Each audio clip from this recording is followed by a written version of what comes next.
जय महाराष्ट्र, स्वागत आहे तुमचं आपल्या लोकप्रिय यूट्यूब चॅनलवरती योजनाकार यूट्यूब चॅनलवरती। तर निश्चितच शेतकरी बांधवांसाठी एक आनंदाची बातमी आपण आणलेली आहे। खरंच शेतकऱ्यांच्या खात्यामध्ये खरंच 1 तारखेला हप्ता मिळणार का, ह्या अफवा आहे का काय, या संदर्भात सविस्तर माहितीचा व्हिडिओ आपण आणलेला आहे। मित्रांनो, आपल्या फक्त यूट्यूब चॅनलला तुम्ही सबस्क्राईब केलं नसेल तर सबस्क्राईब करा आणि हा व्हिडिओ शेवटपर्यंत बघायला विसरू नका।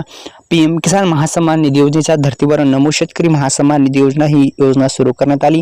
या योजनेच्या माध्यमातून आतापर्यंत शेतकरी बांधवांना जे हप्ते आहेत ते हप्ते टाकण्यात आलेले होते। 18 हप्ते पीएम किसान योजनेच्या माध्यमातून आणि दुसरं म्हणजे नमो शेतकरी महासन्मान निधी योजनेच्या माध्यमातून आतापर्यंत 5 हप्ते टाकण्यात आलेले आहेत।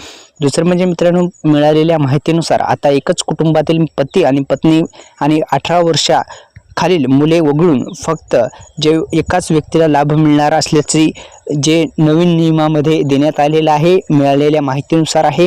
आणि मित्रांनो, पीएम किसान योजनेच्या माध्यमातून देण्यात येणारा आता 19वा हप्ता हा किती रुपयाचा मिळणार, आणि पीएम किसान योजनेच्या माध्यमातूनच सुरू करण्यात आलेली एक योजना म्हणजे नमो शेतकरी महासन्मान निधी योजना, याचा पण हप्ता जो आहे तो किती रुपयाचा मिळणार या संदर्भात सुद्धा सविस्तर माहिती आपण जाणून घेण्याचा प्रयत्न करणार आहोत।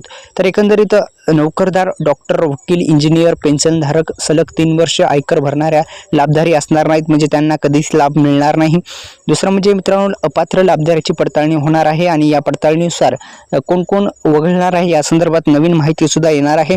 दुसरं म्हणजे मित्रांनो, पीएम किसान योजनेच्या माध्यमातून देण्यात येणारा आता 19वा हप्ता आहे आणि या 19वा हप्ता किती रुपयाचा येणार, निश्चितच शेतकऱ्यांसाठी हप्त्यामध्ये वाढ होईल अशी एक शक्यता वर्तवली जात आहे आणि दोन्ही योजनेचे पैसे मिळून एकंदरीत 5,000 रुपये भेटण्याची शक्यता वर्तवली जात आहे। तर मित्रांनो, पीएम किसान योजनेच्या माध्यमातून आतापर्यंत 36,000 रुपये देण्यात आलेले आहेत। निश्चितच 18 हप्ते देण्यात आले आहेत। तर मित्रांनो, पीएम किसान योजनेच्या माध्यमातून देण्यात येणारा 19वा हप्ता आहे आणि हा 19वा हप्ता आणण्यासाठी आपल्याला सुरुवातीस EKYC प्रक्रिया पूर्ण करायची आहे। EKYC प्रक्रिया पूर्ण नसेल तर करून घ्या। आपल्या यूट्यूब चॅनलला तुम्ही सबस्क्राईब केलं नसेल तर सबस्क्राईब करून घ्या। धन्यवाद। जय शिवराय।